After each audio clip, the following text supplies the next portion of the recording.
휴대폰이 울렸습니다. 화면에 뜬 이름은 계모였습니다. 평소라면 받지 않았을 전화였지만 밤 11시가 넘은 시각이라 불길한 예감이 들었습니다. 여보세요.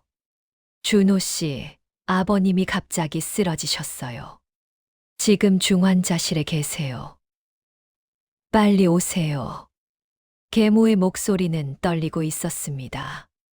아니, 떨리는 것처럼 들렸습니다. 지금 바로 갑니다. 전화를 끊고 옷을 주섬주섬 챙겨 입으며 아내에게 말했습니다. 아버지가 쓰러지셨대. 병원 가봐야겠어. 어머, 괜찮으시려나? 조심해서 다녀와요.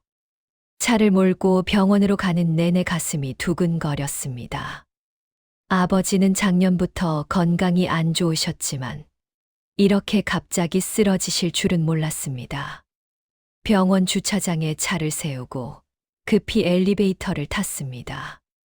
5층 중환자실 앞에 도착하니 계모가 복도 의자에 앉아 있었습니다. 어머니. 계모는 고개를 들었습니다. 눈가가 붉었지만 눈물 자국은 보이지 않았습니다. 왔어요? 다행히 의식은 돌아오셨어요.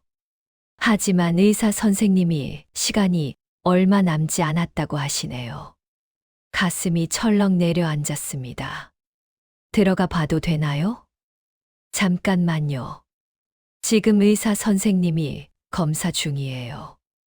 계모는 내 옆자리를 가리키며 앉으라는 손짓을 했습니다. 나는 딱딱한 의자에 앉아 중환자실 문만 바라봤습니다. 그때 복도 저편에서 정장을 차려입은 남자가 걸어왔습니다. 서류 가방을 든 모습이 변호사 같았습니다. 이 시각에 변호사가 선희 씨, 늦어서 죄송합니다. 남자는 계모에게 공손히 인사했습니다. 계모는 자리에서 일어나 그와 악수를 나눴습니다. 김 변호사님, 감사합니다. 이렇게 늦은 시간에 와주셔서. 아닙니다. 급한 일이라고 하셔서요. 서류는 준비해 오셨죠? 계모는 가방에서 두툼한 서류 봉투를 꺼냈습니다. 두 사람은 복도 한쪽 구석으로 이동해 뭔가 속삭이듯 이야기를 나눴습니다. 나는 그 모습을 멍하니 바라보고 있었습니다. 대체 무슨 서류지?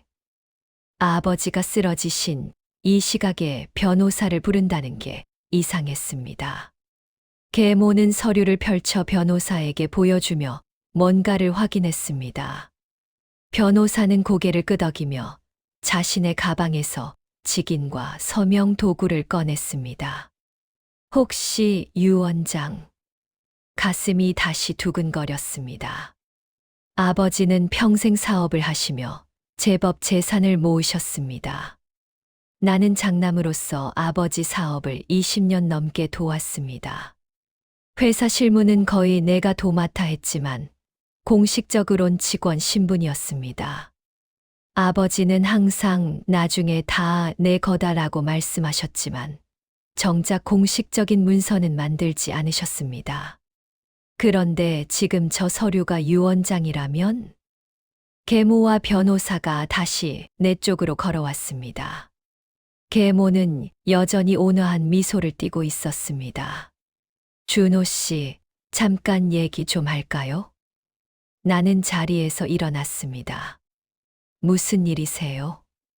아버님이 만약을 대비해서 유 원장을 남기고 싶어 하세요. 김 변호사님이 도와주시기로 했어요. 유 원장이었다. 그런데 왜 저한텐 말씀 안 하셨어요? 갑자기 쓰러지신 거잖아요. 아버님이 의식이 돌아오신 김에 빨리 정리하시려는 것 같아요. 준호 씨도 들어와서 함께 확인하면 돼요. 계모의 말은 논리적이었습니다. 하지만 왠지 모를 불안감이 가슴을 짓눌렀습니다. 뭔가 이상해. 그때 중환자실 문이 열리며 간호사가 나왔습니다. 보호자분들 들어오세요. 환자분이 의식이 또렷하십니다. 계모가 먼저 들어갔고 변호사가 그 뒤를 따랐습니다. 나는 잠시 망설이다 그들의 뒤를 따라 중환자실 안으로 들어갔습니다. 침대에 누워 계신 아버지는 산소 마스크를 쓰고 계셨습니다. 얼굴은 창백했고 눈가엔 깊은 주름이 파여 있었습니다. 아버지. 내가 다가가자 아버지는 천천히 눈을 떴습니다. 희미하게 나를 알아보는 것 같았습니다. 준호 왔구나. 네, 아버지. 괜찮으세요? 아버지는 대답 대신 허공에 손을 뻗었습니다. 나는 아버지 손을 잡았습니다. 손이 차가웠습니다. 계모는 아버지의 반대편으로 가서 베개를 고쳐드렸습니다. 여보, 김 변호사님이 오셨어요. 전에 말씀드린 그 서류요. 지금 정리하시는 게 좋을 것 같아요. 아버지는 천천히 고개를 끄덕였습니다. 변호사는 침대 옆 테이블에 서류를 펼쳤습니다. 나는 그 서류를 흘끗 봤습니다. 유원장이라는 제목이 선명하게 보였습니다. 이한구 사장님, 오늘 작성하실 유원장 내용을 간단히 확인해 드리겠습니다. 전 재산은 배우자인 박선희 여사께 70%, 장남 이준호 씨께 30%를 배분하신다는 내용입니다. 70대 30. 귀를 의심했습니다. 아버지 사업은 내가 20년 넘게 실무를 도맡아 키운 것이나 다름없었습니다. 그런데 겨우 30%. 아버지, 이게 무슨... 말을 채 끝내기도 전에 계모가 내 말을 가로막았습니다. 준호 씨, 아버님 의사를 존중해야죠. 아버님이 평생 모은 재산인데 아버님이 결정하시는 거예요. 계모의 목소리는 여전히 부드러웠지만 그 속에 단단한 무언가가 느껴졌습니다. 하지만 준호야, 아버지가 나를 불렀습니다. 목소리는 약했지만 또렷했습니다. 내 뜻이다. 선희가 나를 잘 돌봐줬다. 이해해라. 아버지의 눈빛은 피곤해 보였습니다. 더 이상 대화를 이어가기 힘들어 보였습니다. 나는 입을 다물 수밖에 없었습니다. 말도 안 돼. 이건 말이 안 돼. 변호사는 계속해서 유언장 내용을 읽어 내려갔습니다. 회사 지분, 부동산, 예금 계좌, 모든 것이 70대 30으로 나뉘었습니다. 평생을 바쳐 읽은 것들이 숫자 몇 개로 정리되는 순간이었습니다. 서명이 필요합니다. 먼저 이한구 사장님께서 하시고 증인으로 배우자분과 장남분이 서명해 주시면 됩니다. 변호사는 펜을 아버지께 건넸습니다. 아버지는 떨리는 손으로 펜을 잡았습니다. 계모는 아버지 손을 잡아 서명란으로 이끌었습니다. 아버지의 서명이 삐뚤삐뚤하게 적혔습니다. 이제 증인 서명 부탁드립니다. 계모가 먼저 서명했습니다. 그리고 펜을 내게 건넸습니다. 나는 펜을 받아들고 서류를 내려다봤습니다. 내 이름 옆 30%라는 숫자가 눈에 박혔습니다. 이대로 서명하면 끝이야. 손이 떨렸습니다. 펜 끝이 서명란 위에서 머뭇거렸습니다. 계모가 내 어깨에 손을 얹었습니다. 준호 씨, 아버님이 기다리세요. 계모의 목소리는 다정했지만 그 손의 압력은 결코 가볍지 않았습니다. 나는 천천히 펜을 움직여 내 이름을 적기 시작했습니다.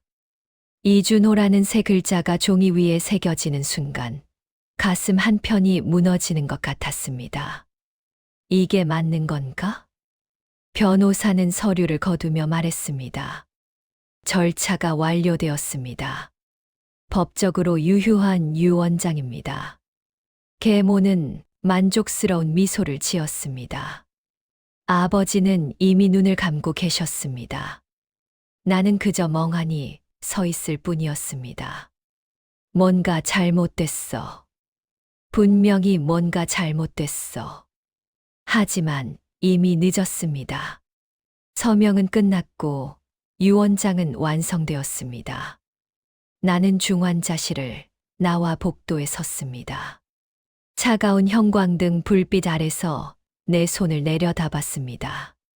펜을 쥐었던 손이 아직도 떨리고 있었습니다. 평생을 바쳤는데 고작 이게 전부야? 챕터 2 전개결실. 중환자실을 나온 나는 복도 구석 자판기 앞에 섰습니다. 커피를 한 잔 뽑아 들고 한 모금 마셨습니다. 쓴맛이 목을 타고 내려갔지만 정신은 조금도 맑아지지 않았습니다. 70대 30점. 대체 왜? 아버지는 내가 20살 때부터 사업장에 데리고 다니셨습니다. 장남이니까 배워야 한다며 새벽부터 밤늦게까지 일하는 법을 가르쳐 주셨습니다. 나는 대학도 야간으로 다니며 낮엔 회사 일을 도왔습니다.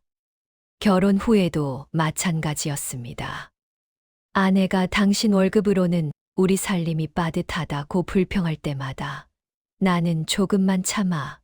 나중엔 다 우리 거야 라고 답했습니다. 그런데 막상 뚜껑을 열어보니 고작 30%였습니다. 준호 씨. 뒤에서 계모의 목소리가 들렸습니다. 나는 천천히 돌아섰습니다. 계모는 가방을 손에 든 채 나를 바라보고 있었습니다. 아직도 여기 있었어요? 네. 조금 생각 좀 하려고요. 마음이 복잡하죠. 계모는 내 옆에 섰습니다. 그리고 자판기에서 커피를 한 잔 뽑아 들었습니다. 준호 씨 기분은 이해해요. 하지만 아버님 뜻이에요. 아버님이 저를 많이 의지하시거든요. 20년 넘게 회사 일을 한 건 저예요. 내 목소리는 생각보다 차분했습니다. 계모는 커피를 한 모금 마시고 나를 쳐다봤습니다. 그건 저도 알아요. 하지만 회사는 아직 아버님 명의잖아요. 준호 씨는 직원 신분이고요. 법적으론 그래요. 그럼 그동안 제가 한 일은 뭐죠? 월급 받았잖아요. 계모의 말은 날카로웠습니다. 마치 칼끝으로 심장을 찌르는 것 같았습니다. 월급만으로 평가받을 일이 아니었어요. 그건 준호 씨 생각이고요. 계모는 커피를 다 마시고 컵을 쓰레기통에 버렸습니다. 그리고 다시 나를 보며 말했습니다. 준호 씨, 서운한 거 이해해요. 하지만 이미 끝난 일이에요. 유언장은 법적 효력이 있고 아버님이 직접 서명하셨어요. 이제 우리가 할 일은 아버님이 편안히 가실 수 있게 돕는 거예요. 알겠죠? 계모는 내 대답을 기다리지 않고 복도를 걸어갔습니다. 나는 그 뒷모습을 바라보며 서 있었습니다. 이게 끝이라고? 이대로 끝낼 순 없어. 나는 주머니에서 휴대폰을 꺼냈습니다. 그리고 인터넷 검색창에 유언장 무효라고 입력했습니다. 여러 법률 상담 사이트가 뜨기 시작했습니다. 유언장이 무효가 되는 경우 유언자의 의사가 불명확한 경우, 강요나 사기에 의한 경우, 증인 자격 미비. 나는 화면을 스크롤하며 내용을 읽어 내려갔습니다. 그중 한 문장이 눈에 들어왔습니다. 유언자가 정신적으로 온전하지 않은 상태에서 작성된 유언장은 무효 처리될 수 있습니다. 아버지는 방금 전까지 의식이 흐릿하셨어. 그런 상태에서 제대로 판단하셨을 리 없어. 하지만 막상 증명하려면 어떻게 해야 할지 막막했습니다. 의사소견서, 증인, 나는 아무것도 준비된 게 없었습니다. 다음 날 아침 나는 일찍 병원을 다시 찾았습니다. 중환자실 앞 간호사 스테이션에서 담당 간호사를 만났습니다. 어제 저희 아버지 상태가 어땠나요? 유언장을 쓰실 만큼 의식이 또렷하셨나요? 간호사는 차트를 확인하며 대답했습니다. 환자분은 간헐적으로 의식이 돌아오셨지만 진통제와 수면제를 복용하신 상태였어요. 완전히 또렷한 상태는 아니었을 거예요. 그럼 그 상태에서 중요한 결정을 내리는 게 가능한가요? 간호사는 난처한 표정을 지었습니다. 그건 제가 판단할 문제는 아니에요. 담당 의사 선생님께 여쭤보세요. 담당 의사 선생님은 언제 오시나요? 오전 회진 때 오실 거예요. 한 10시쯤요. 나는 간호사에게 고맙다고 인사하고 복도로 나왔습니다. 10시까지는 아직 2시간이 남았습니다. 나는 병원 로비로 내려가 커피숍에 앉았습니다. 그리고 다시 휴대폰을 꺼내 법률 상담 사이트를 검색했습니다. 무료 전화 상담이 있네. 나는 번호를 눌러 전화를 걸었습니다. 몇 번의 신호음 후 상담원이 전화를 받았습니다. 법률 상담센터입니다. 무엇을 도와드릴까요? 유언장 관련해서 상담 좀 받고 싶은데요. 네, 말씀하세요. 나는 어제 있었던 일을 간략하게 설명했습니다. 아버지가 쓰러지신 것, 계모가 급하게 변호사를 부른 것, 70대 30이라는 황당한 배분, 그리고 아버지가 진통제를 맞은 상태였다는 것까지. 일단 유언장이 적법하게 작성되었다면 무효화하기는 쉽지 않습니다. 하지만 유언자의 의사 능력에 문제가 있었다면 다툴 여지는 있어요. 의사 소견서를 받아보세요. 의사 소견서요? 네. 유언 당시 환자분이 정신적으로 온전한 판단을 내릴 수 있는 상태였는지에 대한 의학적 소견이 필요합니다. 알겠습니다. 감사합니다. 전화를 끊고 나는 다시 생각에 잠겼습니다. 의사 소견서를 받을 수 있을까? 계모가 이미 의사를 매수한 건 아닐까? 불안했습니다. 하지만 시도해보지 않으면 아무것도 바뀌지 않을 것 같았습니다. 나는 자리에서 일어나 다시 5층으로 올라갔습니다. 10시가 되자 담당 의사가 회진을 돌았습니다. 나는 의사를 복도로 불러냈습니다.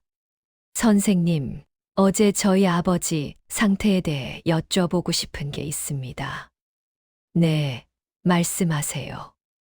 아버지가 유언장을 작성하셨는데 그 당시 의식이 또렷하셨나요? 의사는 잠시 생각하더니 대답했습니다. 환자분은 간헐적으로 의식이 돌아오긴 했지만 강한 진통제를 투여받은 상태였습니다. 완벽하게 명료한 상태라고 보긴 어렵습니다. 그럼 그 상태에서 중요한 법적 문서에 서명하는 게 적절했을까요? 의사는 난처한 표정을 지었습니다. 그건 법적인 부분이라 제가 판단하기 어렵습니다. 다만 의학적으로는 환자분이 완전한 판단 능력을 갖추었다고 보기 힘들다는 의견은 드릴 수 있습니다. 소견서를 써주실 수 있나요? 소견서요? 네. 아버지의 당시 상태에 대한 의학적 소견서요. 의사는 잠시 망설이다 말했습니다. 보호자의 요청이 있으면 가능합니다. 하지만 법적 분쟁에 사용될 거라면 신중하게 생각하셔야 합니다. 부탁드립니다. 꼭 필요합니다. 의사는 고개를 끄덕였습니다. 알겠습니다. 오후에 준비해 드리겠습니다. 감사합니다. 나는 안도의 한숨을 쉬었습니다. 첫 번째 무기를 손에 넣은 기분이었습니다. 이제 시작이야. 계모가 뭘 숨기고 있는지 반드시 밝혀낼 거야. 오후가 되자 의사는 약속대로 소견서를 작성해 주었습니다. 나는 봉투에 든 소견서를 받아들고 병원을 나왔습니다.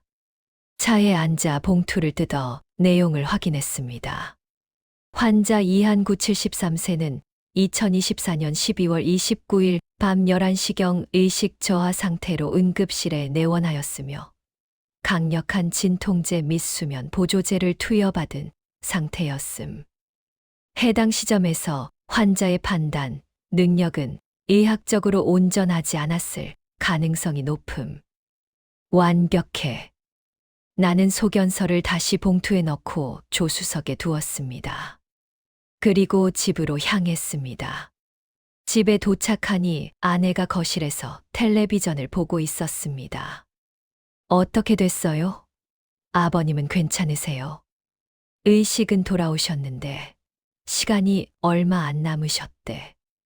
어머, 그럼 큰일이네요. 아내는 걱정스러운 표정을 지었습니다. 나는 소파에 앉으며 말했습니다. 그리고 유언장 작성하셨어. 유언장요. 뭐라고 쓰셨는데요? 계모한테 70%, 나한테 30%. 뭐라고요? 아내의 목소리가 커졌습니다. 당신이 20년 넘게 회사 일 다 했는데 고작 30%라고요? 말도 안 돼요. 나도 그렇게 생각해. 그럼 어떡하려고요? 그냥 넘어갈 건가요? 나는 조수석에 두었던 소견서를 가져와 아내에게 보여줬습니다. 이거 봐. 의사 소견서야.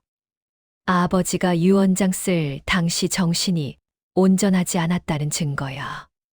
아내는 소견서를 읽더니 고개를 끄덕였습니다. 그럼 이걸로 유언장 무효 소송을 할 수 있겠네요. 아직 확실하진 않아.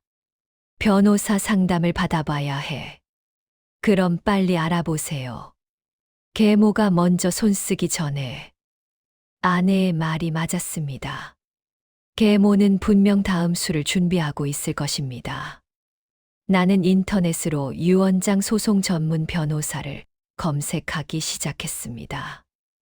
여러 법무법인이 검색되었지만 그 중에서 가장 평이 좋은 곳을 선택했습니다. 정의 법무법인이라는 곳이었습니다. 나는 전화번호를 눌러 상담 예약을 신청했습니다.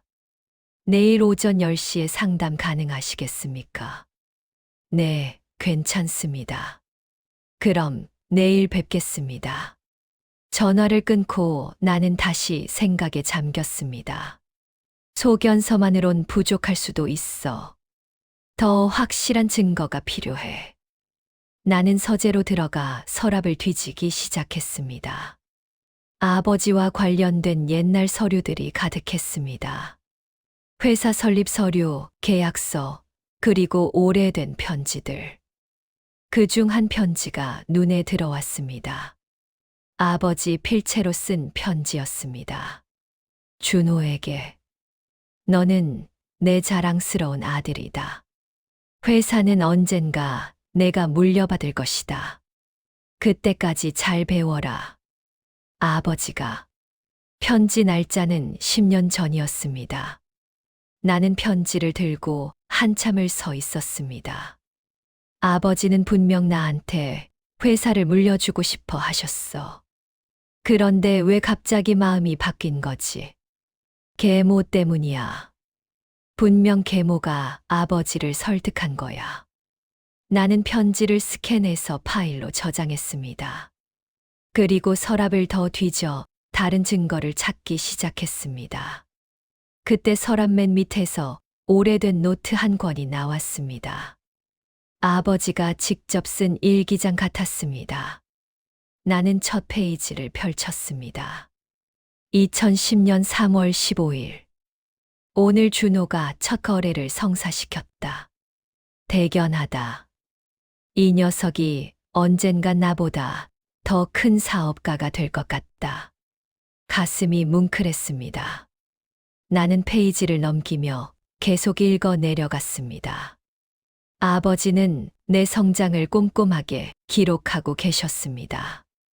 2015년 7월 10일. 준호 덕분에 회사 매출이 2배로 늘었다. 하지만 아직 공식적으로 인정해주지 못해 미안하다. 아버지도 미안해 하셨구나.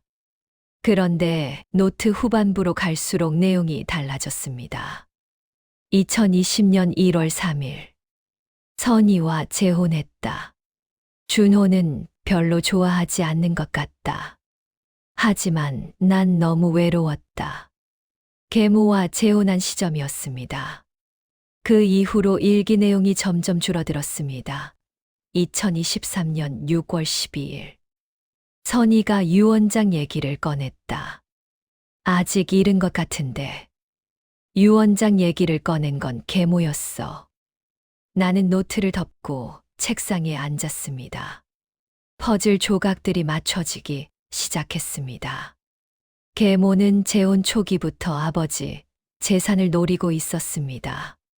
그리고 아버지가 병에 걸리자 기회를 놓치지 않고 유 원장을 작성하게 만든 것입니다. 계산적이야. 철저하게 계획한 거야. 나는 노트를 스캔하기 시작했습니다. 특히 유 원장 관련 부분은 클로즈업해서 따로 저장했습니다. 이 증거들이면 충분할 것 같았습니다. 다음 날 아침 나는 정의 법무법인을 찾아갔습니다. 사무실은 강남역 근처 고층 빌딩 15층에 있었습니다. 접수대에서 이름을 말하자 직원이 안내했습니다. 김태수 변호사님 방은 저쪽입니다. 나는 복도를 따라 걸어가 문을 두드렸습니다. 들어오세요. 문을 열고 들어가니 50대 중반쯤 되어 보이는 남자가 책상에 앉아 있었습니다. 각진 얼굴에 날카로운 눈빛이 인상적이었습니다. 이준호 씨 맞으시죠? 앉으세요. 나는 의자에 앉았습니다. 변호사는 손을 맞잡고 나를 바라봤습니다. 어떤 일로 오셨죠? 유 원장 무효 소송 상담 때문에 왔습니다. 구체적으로 말씀해 주시겠어요? 나는 지난 이틀간 있었던 일을 처음부터 끝까지 설명했습니다. 아버지가 쓰러진 것, 계모가 급하게 유 원장을 작성한 것, 70대 30이라는 배분, 그리고 의사 소견서와 아버지 노트까지.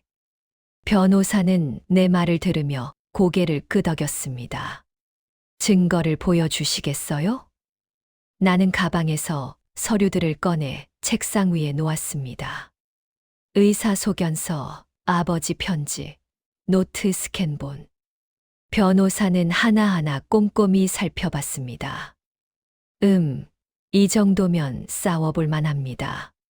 정말요? 네. 의사 소견서가 핵심입니다.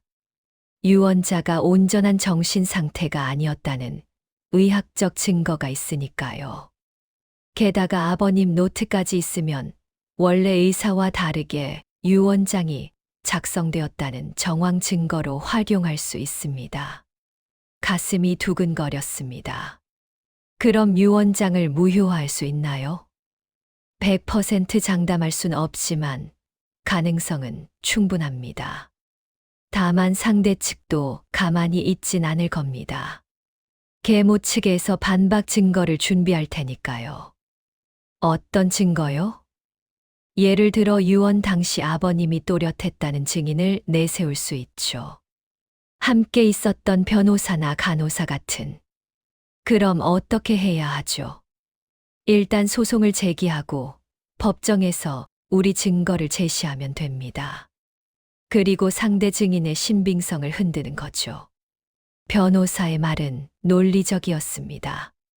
나는 고개를 끄덕였습니다. 알겠습니다. 진행해 주세요. 좋습니다. 그럼 소송 준비를 시작하겠습니다. 며칠 안에 소장을 작성해서 법원에 제출하겠습니다. 나는 변호사와 악수를 나누고 사무실을 나왔습니다. 엘리베이터를 타고 1층으로 내려오는 동안 가슴이 두근거렸습니다. 드디어 시작이야. 계모 가구해 일주일 후 소장이 법원에 접수되었습니다. 변호사 김은 전화로 결과를 알려줬습니다. 이준호 씨, 소장 접수 완료됐습니다. 곧 계모 측에 소장 사본이 송달될 겁니다. 그럼 이제 어떻게 되나요? 법원에서 첫 번째 변론 기일을 잡을 겁니다. 보통 한 달 정도 걸려요. 알겠습니다. 전화를 끊고 나는 안도의 한숨을 쉬었습니다. 드디어 첫 발을 뗐습니다. 하지만 불안했습니다. 계모가 어떻게 나올지 예측할 수 없었습니다. 다음 날 계모에게서 전화가 걸려왔습니다. 나는 잠시 망설이다 전화를 받았습니다. 여보세요. 준호 씨, 저예요. 계모의 목소리는 여전히 차분했습니다. 하지만 그 속에 날카로운 무언가가 느껴졌습니다. 무슨 일이세요? 소송을 제기했다면서요? 네. 왜 그래요? 아버님 뜻을 거역하는 거예요. 아버지 뜻이 아니라 어머니 뜻 아닌가요? 계모는 잠시 침묵했습니다. 그리고 다시 말했습니다. 준호 씨, 이거 실수예요. 소송 취하하세요. 그럼 제가 30%에서 40%로 올려드릴게요. 40%. 순간 흔들렸습니다. 40%면 나쁘지 않은 조건이었습니다. 하지만 곧 정신을 차렸습니다. 싫습니다. 저는 정당한 몫을 받을 겁니다. 정당한 몫, 준호 씨, 법적으론 당신은 직원이에요. 아무 권리 없어요. 그건 법원이 판단할 일입니다. 후회할 거예요. 계모는 전화를 끊었습니다. 나는 휴대폰을 내려놓고 심호흡을 했습니다. 협박이야. 겁주려는 거야. 하지만 계모의 말은 신경 쓰였습니다. 법적으론 직원이라는 말이 귓가에 맴돌았습니다. 나는 다시 변호사 김에게 전화를 걸었습니다. 변호사님, 계모가 저보고 법적으론 직원이라고 하던데 그게 문제가 될까요? 일리는 있습니다. 회사가 아버님 명의로 되어 있고 준호 씨는 직원 신분이니까요. 하지만 우리에겐 아버님 편지와 노트가 있잖아요. 아버님이 준호 씨에게 회사를 물려주고 싶어 했다는 증거죠. 그럼 문제 없겠네요. 일단은요. 하지만 상대 측이 어떤 증거를 내놓을지 봐야 합니다. 전화를 끊고 나는 불안감을 떨쳐낼 수 없었습니다. 나는 아내에게 말했습니다. 계모가 전화했어. 소송 취하하면 40%를 주겠대. 그래서 뭐라고 했어요? 거절했지. 잘했어요. 40%도 말이 안 되는 거예요. 아내의 지지가 힘이 되었습니다. 나는 다시 마음을 다잡았습니다. 며칠 후 나는 병원으로 아버지를 뵈러 갔습니다. 중환자실 문을 열고 들어가니 아버지는 여전히 침대에 누워 계셨습니다. 얼굴은 더 야위셨고 숨소리도 가빠 보였습니다. 아버지. 나는 아버지 손을 잡았습니다. 아버지는 천천히 눈을 떴습니다. 준호 왔구나. 네, 아버지. 어떠세요? 힘들다. 아버지의 목소리는 너무 약했습니다. 나는 아버지 손을 꼭 쥐었습니다. 아버지, 제가 여쭤볼 게 있어요. 유언장 작성하실 때 정말 그게 아버지 뜻이셨어요? 아버지는 눈을 감았습니다. 대답이 없었습니다. 아버지, 대답해 주세요. 준호야, 미안하다. 뭐가 미안하신데요? 선이가 나를 잘 돌봐줬다. 그랬어. 아버지는 말을 잇지 못했습니다. 나는 가슴이 먹먹했습니다. 계모가 아버지를 조종한 거야. 아버지는 외로우셨고 계모가 그 약점을 파고든 거야. 그때 중환자실 문이 열리며 계모가 들어왔습니다. 계모는 나를 보더니 차가운 눈빛을 보냈습니다. 준호 씨, 아버님을 괴롭히지 마세요. 괴롭히는 게 아니에요. 진실을 알고 싶을 뿐이에요. 진실은 유언장에 다 나와 있어요. 계모는 내 옆으로 와서 아버지 손을 잡았습니다. 여보, 준호 씨가 또 유언장 얘기를 꺼냈어요. 괜찮으세요? 아버지는 고개를 저으셨습니다. 이제 그만 싸우지 마라. 네, 여보. 걱정 마세요. 계모는 나를 쳐다보며 말했습니다. 준호 씨, 나가주시겠어요? 아버님이 쉬셔야 해요. 나도 아버지 아들이에요. 알아요. 하지만 지금은 안 돼요. 계모의 말투는 단호했습니다. 나는 할 수 없이 중환자실을 나왔습니다. 복도에 서서 주먹을 불끈 쥐었습니다. 계모가 아버지를 완전히 장악했어. 이대로는 안 돼. 나는 다시 변호사 김에게 전화를 걸었습니다. 변호사님, 계모가 아버지를 조종하고 있어요. 아버지께 접근하지 못하게 막고 있어요. 그럼 면회 제한 가처분 신청을 해보죠. 그게 가능한가요? 네. 아버님이 환자 상태이고 준호 씨가 친자식이니까 면회권이 있어요. 계모가 막는 건 부당하죠. 그럼 빨리 진행해 주세요. 알겠습니다.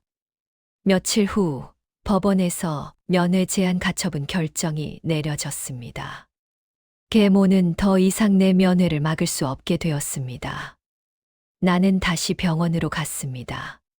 간호사 스테이션에 가처분 결정문을 제시하자 간호사는 고개를 끄덕이며 중환자실 출입을 허락했습니다. 나는 중환자실로 들어갔습니다. 계모는 없었습니다. 아버지는 홀로 침대에 누워 계셨습니다. 나는 아버지 곁에 앉았습니다. 아버지, 저예요. 준호예요. 아버지는 천천히 눈을 떴습니다. 준호, 또 왔구나.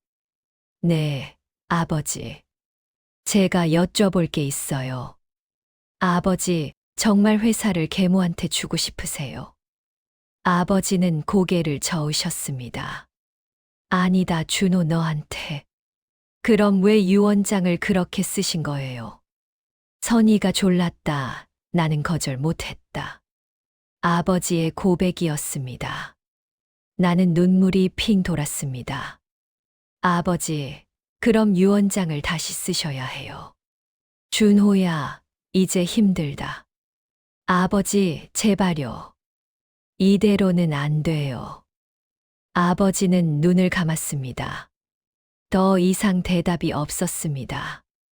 나는 아버지 손을 놓지 못한 채 한참을 그 자리에 앉아 있었습니다. 복도로 나오니 계모가 서 있었습니다. 계모는 나를 보며 비웃듯 말했습니다. 가처분 받았다며요? 대단하네요. 어머니도 이제 끝이에요. 끝. 아직 시작도 안 했어요. 계모는 가방에서 서류 한 장을 꺼내 내게 내밀었습니다. 이거 보세요. 서류를 받아들고 펼쳐보니 병원 의료진의 진술서였습니다. 환자 이한구는 유언장 작성 당시 의식이 또렷했으며 본인 의사로 서명했음을 확인합니다. 이게 뭐예요? 담당 의사와 간호사들의 진술서예요. 아버님이 정신 멀쩡한 상태에서 유언장을 쓰셨다는 증거죠. 가슴이 철렁 내려앉았습니다. 이건 거짓말이에요. 거짓말. 증거가 있는데요. 계모는 서류를 도로 빼앗아 가방에 넣었습니다.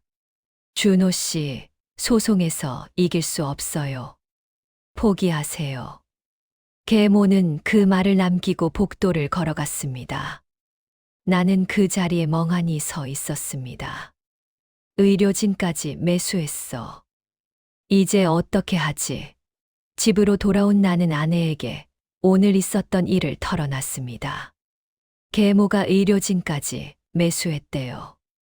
아버지가 정신 멀쩡했다는 진술서를 받았다는 거예요.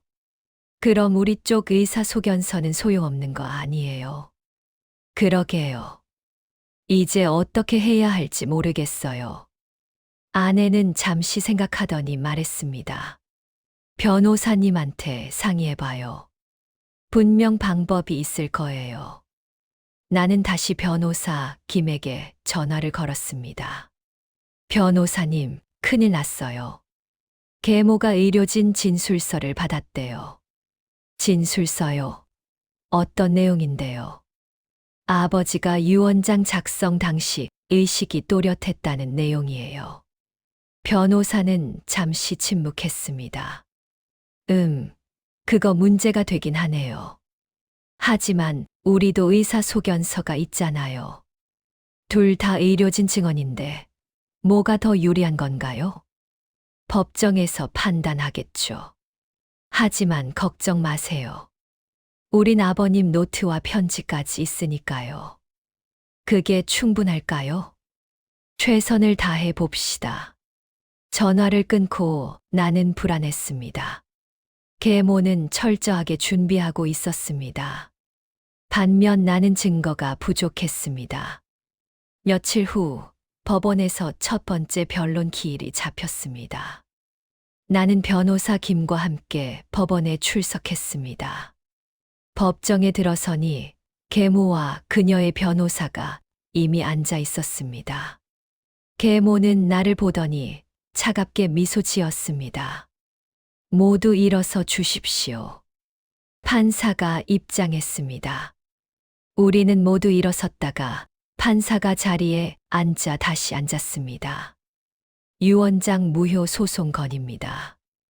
원고 측 입장을 말씀해 주십시오. 변호사 김이 일어섰습니다. 재판장님, 이 사건은 피고 박선희가 고인 이한구를 조종하여 부당한 유언장을 작성하게 한 사건입니다. 고인은 유언장 작성 당시 강력한 진통제를 투여받은 상태였으며 온전한 판단, 능력이 없었습니다. 이를 증명하는 의사소견서를 제출합니다. 변호사 김은 의사소견서를 제출했습니다. 판사는 서류를 받아 살펴봤습니다. 피고 측 입장을 말씀해 주십시오. 계모의 변호사가 일어섰습니다. 재판장님, 원고의 주장은 사실과 다릅니다. 고인은 유언장 작성 당시 의식이 또렷했으며 본인 의사로 서명했습니다. 이를 증명하는 담당 의사와 간호사들의 진술서를 제출합니다. 계모의 변호사는 진술서들을 제출했습니다. 판사는 그것들도 받아 살펴봤습니다. 양측 모두 의료진 증언을 제출했군요. 이 부분은 추가 심리가 필요할 것 같습니다. 증인 신문을 진행하도록 하겠습니다. 다음 기일은 한 달 후로 잡겠습니다. 재판장님, 변호사 김이 다시 일어섰습니다. 한 가지 더 제출할 증거가 있습니다. 말씀하십시오. 고인이 생전에 작성한 편지와 일기장입니다. 여기엔 고인이 원고에게 회사를 물려주고 싶어 했다는 내용이 명확히 기록되어 있습니다. 변호사 김은 편지와 노트 사본을 제출했습니다. 판사는 그것들을 받아 읽어 내려갔습니다. 흥미롭군요. 하지만 이것만으론 유언장의 유효성을 판단하기 어렵습니다. 다음 기일의 증인 신문을 통해 사실관계를 명확히 하도록 하겠습니다. 알겠습니다. 법정이 끝나고 나는 변호사 김과 함께 밖으로 나왔습니다. 어떻게 된 거예요? 아버지 편지까지 제출했는데 왜 판사는 판단을 보류한 거죠? 유 원장 사건은 원래 복잡해요. 판사도 신중하게 판단하려는 거죠. 다음 기일의 증인 신문이 핵심이 될 겁니다. 증인이 누구죠? 담당 의사와 간호사들이요. 우리가 그들의 진술을 반박해야 해요. 어떻게요? 증인들을 법정에 세워서 모순점을 찾아내는 거죠. 나는 고개를 끄덕였습니다. 하지만 불안했습니다. 계모가 이미 의료진을 장악한 상황에서 과연 모순점을 찾아낼 수 있을까? 집으로 돌아오는 길, 나는 혼자 생각에 잠겼습니다. 뭔가 더 결정적인 증거가 필요해. 계모의 약점을 찾아야 해. 그날 밤, 나는 서재에 앉아 아버지 노트를 다시 펼쳤습니다. 혹시 놓친 게 있을까 싶어서였습니다. 페이지를 넘기며 읽어 내려가던 중, 노트 마지막 페이지에 접힌 종이 한 장이 끼워져 있는 걸 발견했습니다. 이게 뭐지? 나는 종이를 펼쳤습니다. 아버지 필체로 쓴 메모였습니다. 아버지 장례식이 치러졌습니다.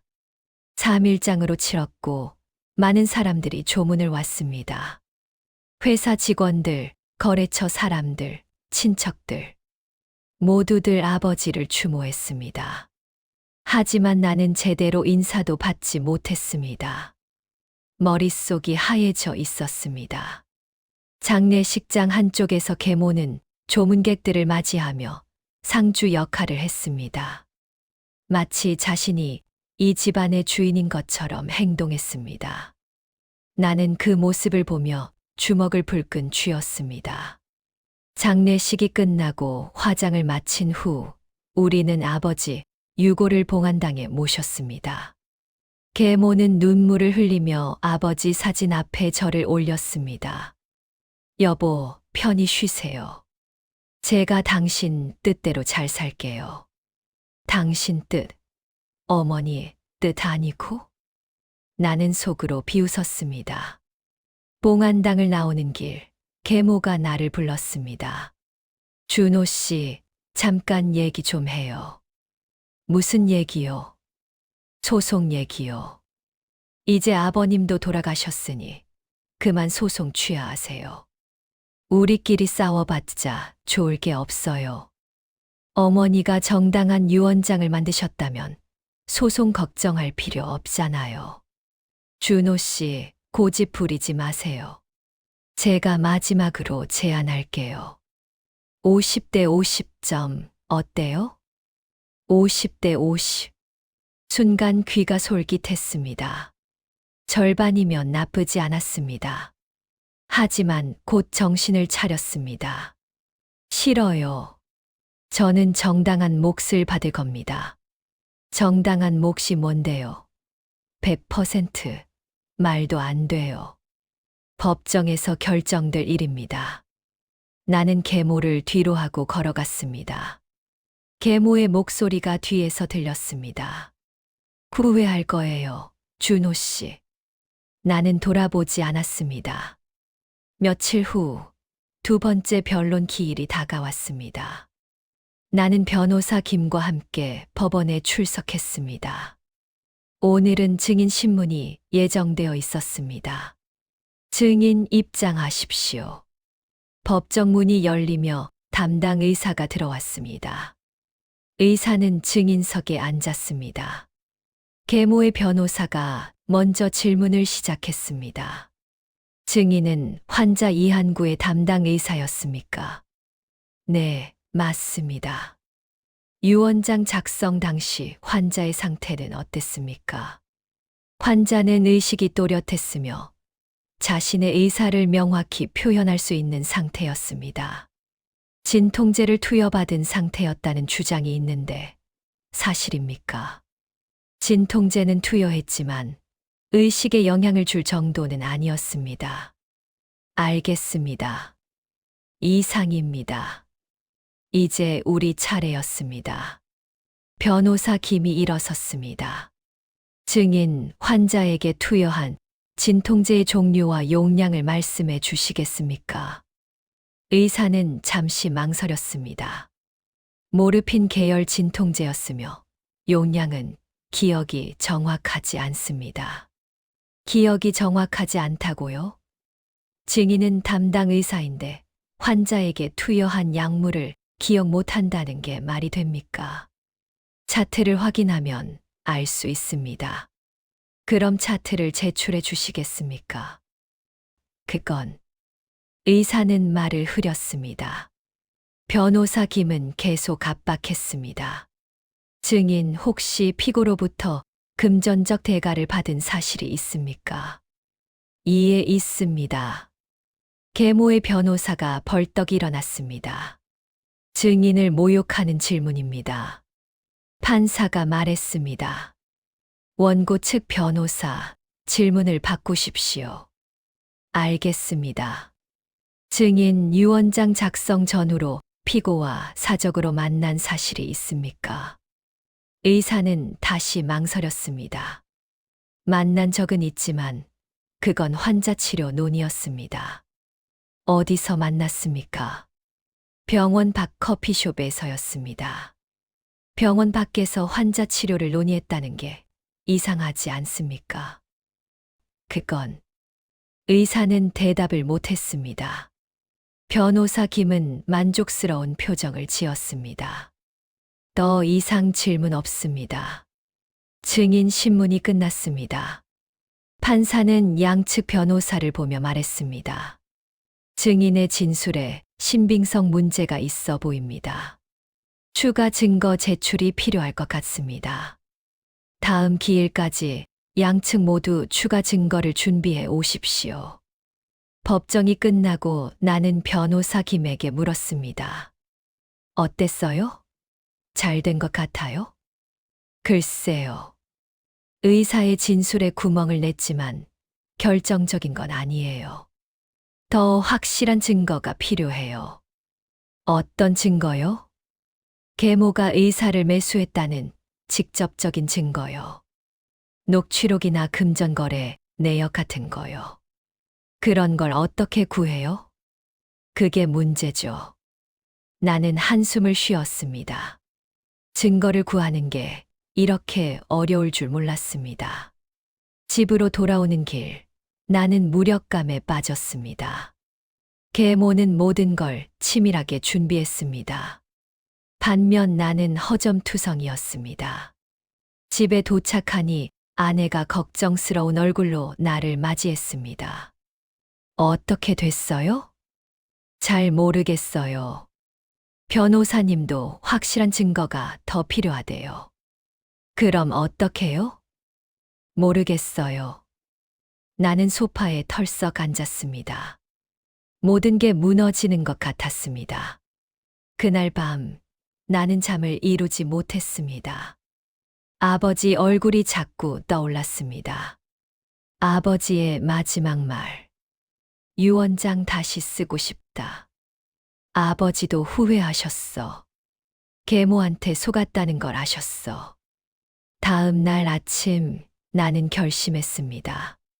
직접 증거를 찾아내기로. 나는 계모의 집으로 갔습니다. 계모는 아직 아버지 집에 살고 있었습니다. 초인종을 누르자 계모가 문을 열었습니다. 준호 씨, 무슨 일이에요? 아버지, 유품 정리하러 왔어요. 유품 정리는 제가 할게요. 저도 아들이에요. 아버지 물건 좀 가져가고 싶어요. 계모는 잠시 망설이다 문을 열어줬습니다. 그럼 빨리 하세요. 나는 안으로 들어갔습니다. 아버지 서재로 가서 서랍을 뒤지기 시작했습니다. 계모는 거실에서 나를 지켜보고 있었습니다. 뭔가 있을 거야. 분명히 뭔가 있을 거야. 나는 서랍 구석구석을 뒤졌습니다. 오래된 편지, 사진, 서류들. 그런데 그중 한 서류가 눈에 들어왔습니다. 통장 거래 내역서였습니다. 아버지 명의의 통장이었는데 최근 몇 달간 큰돈이 빠져나간 기록이 있었습니다. 이게 뭐지? 나는 거래 내역을 자세히 살펴봤습니다. 계좌 이체 내역에 박선이라는 이름이 보였습니다. 계모가 아버지 통장에서 돈을 빼돌렸어. 나는 급히 거래 내역서를 사진으로 찍었습니다. 그때 계모가 서재로 들어왔습니다. 준호 씨, 뭐 하는 거예요? 아무것도 아니에요. 나는 서류를 도로 서랍에 넣고 일어섰습니다. 유품 다 찾으셨어요? 네, 이제 갈게요. 나는 서둘러 집을 나왔습니다. 차에 타자마자 변호사 김에게 전화를 걸었습니다. 변호사님, 증거 찾았어요. 어떤 증거요? 계모가 아버지 통장에서 돈을 빼돌린 증거요. 정말요? 그거 중요한 증거가 될 수 있어요. 빨리 만나서 보여드릴게요. 나는 법무법인으로 차를 몰았습니다. 변호사 김에게 사진을 보여주자 그는 고개를 끄덕였습니다. 이거 좋은 증거네요. 계모가 아버지를 재정적으로 착취했다는 걸 보여주니까요. 이걸로 계모의 신뢰성을 흔들 수 있어요. 그럼 다음 기일에 제출할 수 있나요? 물론이죠. 나는 안도의 한숨을 쉬었습니다.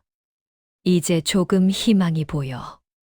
하지만 그 희망은 또다시 깨졌습니다. 며칠 후 변호사 김에게서 전화가 왔습니다. 준호 씨, 문제가 생겼어요. 무슨 문제요? 계모 측에서 반박 증거를 제출했어요. 아버지가 직접 계모에게 돈을 이체하라고 지시했다는 메모가 있대요. 그게 무슨 소리예요? 아버지 필체로 쓴 메모인데 선희에게 생활비로 5천만 원 이체할 거지라는 내용이에요. 그건 위조일 거예요. 필적 감정을 의뢰해야겠네요. 하지만 시간이 걸릴 거예요. 나는 전화를 끊고 주먹으로 벽을 쳤습니다. 계모가 한 수 위야. 대체 어떻게 해야 하지? 모든 게 무너지는 것 같았습니다. 증거를 찾을 때마다 계모는 반박 증거를 내놓았습니다. 마치 체스를 두는 것처럼 계모는 항상 한 수 앞서 있었습니다. 나는 절망에 빠졌습니다. 이대로 지는 건가? 평생을 바친 게 이렇게 끝나는 건가? 일주일이 지났습니다. 나는 집에 틀어박혀 아무것도 하지 않았습니다. 아내가 밥을 차려줘도 먹지 않았습니다. 모든 게 무의미했습니다. 여보, 이러지 마요. 아직 끝난 게 아니잖아요. 끝났어요. 계모가 이겼어요. 포기하면 정말 끝나요. 일어나요. 아내는 내 손을 잡아 일으켰습니다. 나는 아내를 바라봤습니다. 아내의 눈빛이 단호했습니다. 당신이 20년 동안 바친 게 뭐예요? 그냥 넘어갈 거예요. 아내의 말이 가슴에 박혔습니다. 맞아. 포기할 순 없어. 나는 다시 마음을 다잡았습니다. 그리고 변호사 김에게 전화를 걸었습니다. 변호사님, 필적 감정 결과 나왔나요? 아직이에요. 조금 더 기다려야 해요. 그럼 다른 방법은 없나요?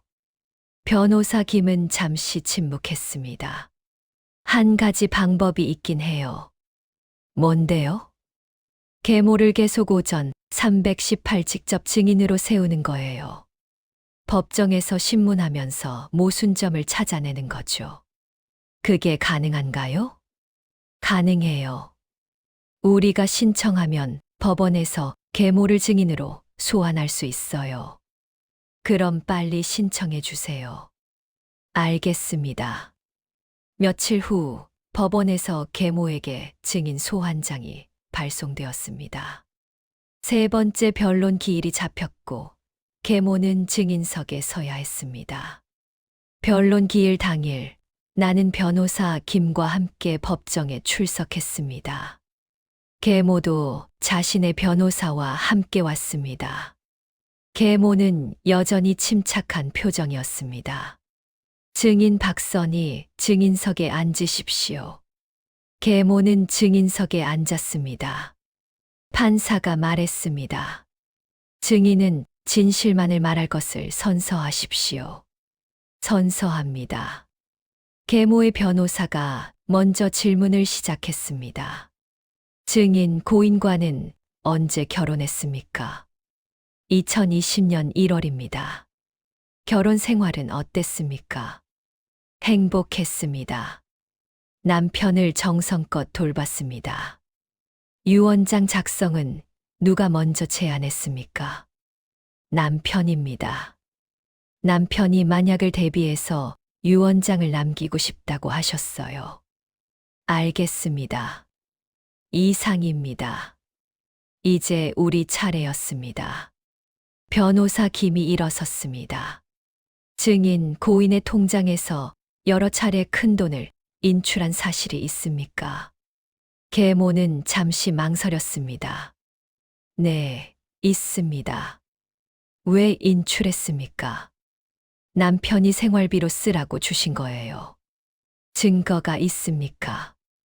남편이 쓴 메모가 있어요.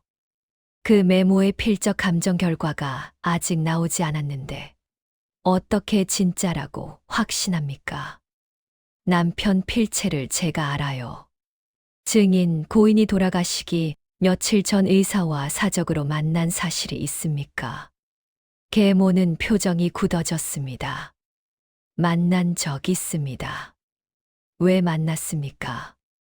남편 치료 상담 때문이었어요. 병원 밖 커피숍에서 치료 상담을 했다는 게 이상하지 않습니까? 그건 병원이 복잡해서 조용한 곳에서 얘기하고 싶었어요. 그럼 그 자리에서 금전 거래가 있었습니까? 이에 있습니다. 계모의 변호사가 벌떡 일어났습니다. 증인을 모욕하는 질문입니다. 판사가 말했습니다. 원고 측 변호사, 증거를 제시하십시오. 변호사 김은 서류를 꺼내 제출했습니다. 재판장님, 이건 증인의 계좌 거래 내역입니다. 의사를 만난 날 증인 계좌에서 500만 원이 인출되었고, 같은 날 의사 계좌로 같은 금액이 입금되었습니다.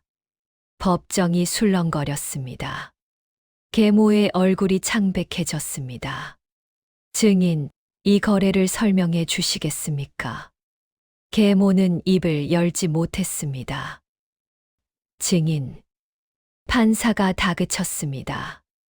그건 의사 선생님께 감사 표시로 드린 거예요.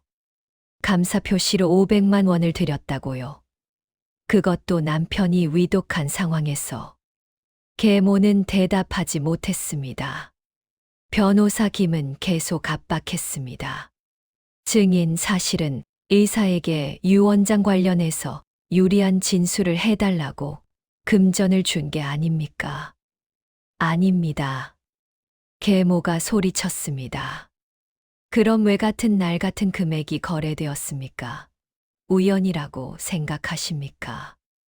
계모는 말문이 막혔습니다. 판사가 말했습니다. 증인의 진술에 신빙성이 떨어집니다. 추가 조사가 필요할 것 같습니다. 변호사 김이 다시 말했습니다. 재판장님, 한 가지 더 제출할 증거가 있습니다. 말씀하십시오. 고인이 임종 직전 남긴 말입니다. 고인은 유언장을 다시 쓰고 싶다고 말씀하셨습니다. 이는 현재 유언장이 고인의 진짜 뜻이 아니었음을 보여줍니다. 그 말을 들은 증인이 있습니까? 네, 당시 중환자실에 있던 간호사입니다. 간호사를 다음 기일의 증인으로 소환하도록 하겠습니다. 법정이 끝났습니다. 나는 변호사 김과 함께 밖으로 나왔습니다. 어떻게 된 거예요? 계좌 거래 내역은 어떻게 구한 거예요? 탐정을 고용했어요. 준호 씨가 계모의 의심스러운 행동을 말씀하셔서 제가 알아서 조사한 거예요. 정말 감사합니다. 아직 끝난 게 아니에요. 다음 기일이 결정적일 겁니다. 나는 고개를 끄덕였습니다. 이제 조금 보인다. 승산이. 며칠 후 네 번째 변론 기일이 열렸습니다. 간호사가 증인으로 출석했습니다. 변호사 김이 질문했습니다. 증인 고인이 임종 직전 무슨 말씀을 하셨습니까? 유언장을 다시 쓰고 싶다고 하셨습니다. 확실합니까? 네, 확실합니다. 제가 당시 바로 옆에 있었으니까요. 그 말을 들은 사람이 또 있습니까? 보호자분들이 있었습니다. 변호사 김은 계모를 가리켰습니다. 증인 박선희도 그 자리에 있었습니까? 네, 있었습니다. 계모는 고개를 숙였습니다. 판사가 말했습니다. 증인 박선희, 고인이 유언장을 다시 쓰고 싶다고 한 말을 들었습니까? 계모는 대답하지 않았습니다. 증인, 들었습니다. 왜 그 사실을 숨겼습니까? 계모는 입술을 깨물었습니다. 대답하십시오. 죄송합니다. 계모의 목소리는 떨리고 있었습니다. 판사는 서류를 정리하며 말했습니다. 이 사건은 증인 박선희가 고인을 조종하여 부당한 유언장을 작성하게 한 것으로 판단됩니다. 따라서 해당 유언장은 무효로 판결합니다. 고인의 재산은 법정 상속 순위에 따라 배분하도록 하겠습니다. 망치 소리가 울렸습니다. 나는 자리에서 일어났습니다. 가슴이 뛰었습니다. 이겼다. 드디어 이겼다. 계모는 고개를 푹 숙인 채 울고 있었습니다.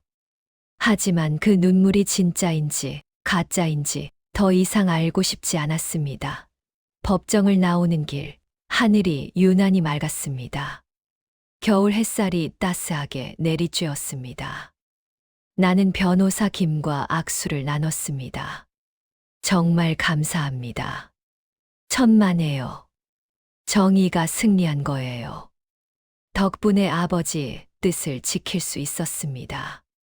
변호사 김은 미소 지으며 말했습니다. 준호 씨가 포기하지 않았기에 가능한 일이었어요. 나는 차에 올라타 집으로 향했습니다. 집에 도착하니 아내가 기다리고 있었습니다.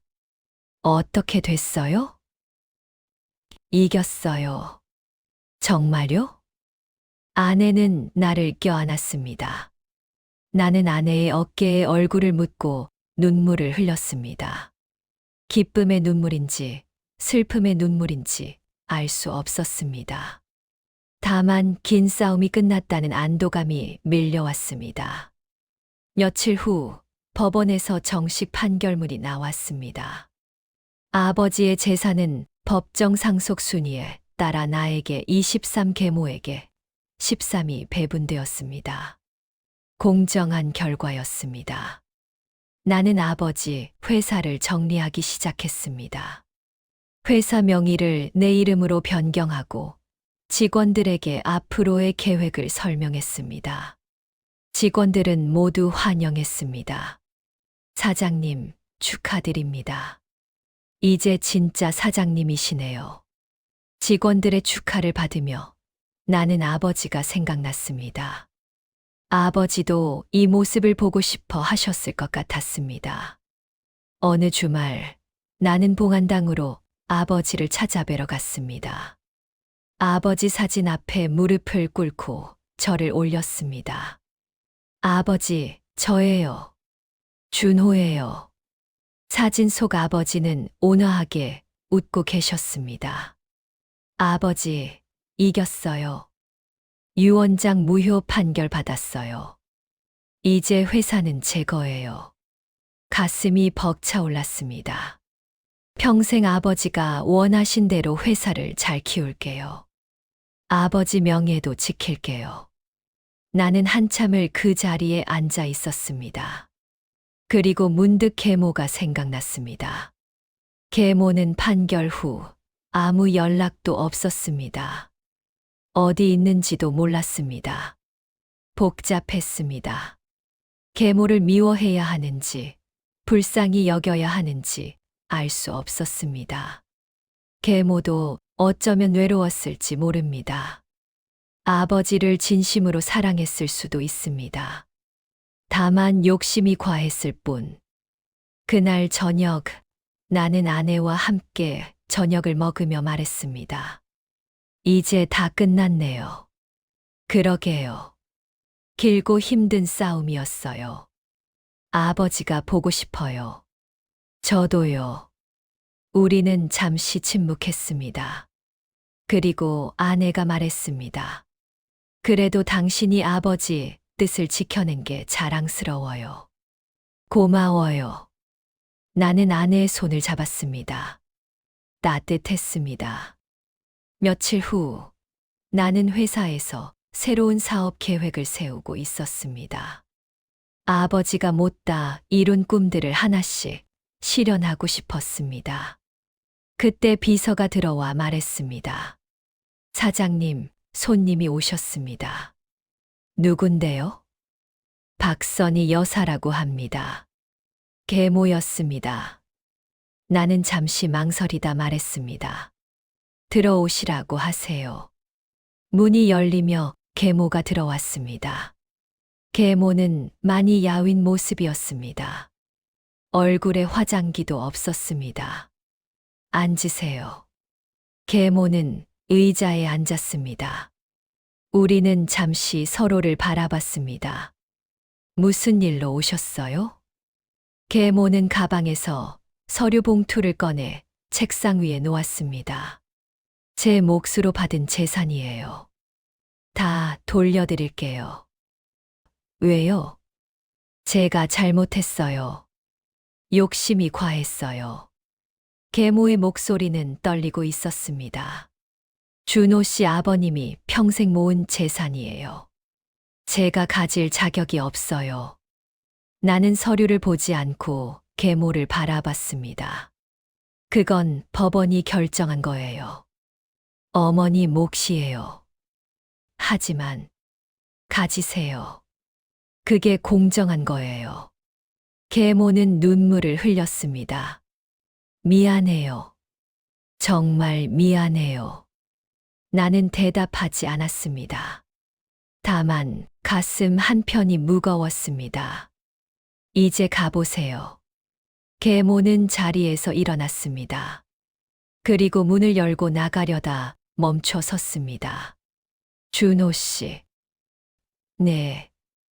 당신 아버지는 정말 좋은 분이었어요. 전 그분을 사랑했어요. 계모는 그 말을 남기고 사라졌습니다. 나는 빈 사무실에 혼자 남았습니다. 창밖을 바라보니 겨울 해가 서산으로 넘어가고 있었습니다. 긴 하루가 끝나가고 있었습니다. 복잡했습니다. 승리의 기쁨도 있었지만 동시에 허전함도 느껴졌습니다.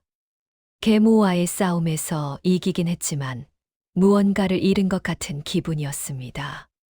하지만 이제 앞으로 나아가야 했습니다. 아버지가 남긴 유산을 지키고 더 크게 키우는 것. 그게 내가 할 일이었습니다. 나는 책상 서랍에서 아버지의 오래된 편지를 꺼냈습니다. 준호에게. 너는 내 자랑스러운 아들이다. 눈시울이 뜨거워졌습니다. 아버지, 제가 해냈어요. 이제 당당히 제 자리에 섰어요. 나는 편지를 가슴에 품었습니다. 그리고 다시 일어섰습니다. 이제 시작이야. 진짜 시작. 창밖으로 노을이 아름답게 타오르고 있었습니다. 나는 그 노을을 바라보며 깊은 숨을 들이마셨습니다. 정의는 늦었지만 결국 바로 섰습니다. 그리고 나는 이제 내 삶을 당당히 살아갈 수 있게 되었습니다. 아버지, 감사합니다. 그리고 사랑합니다.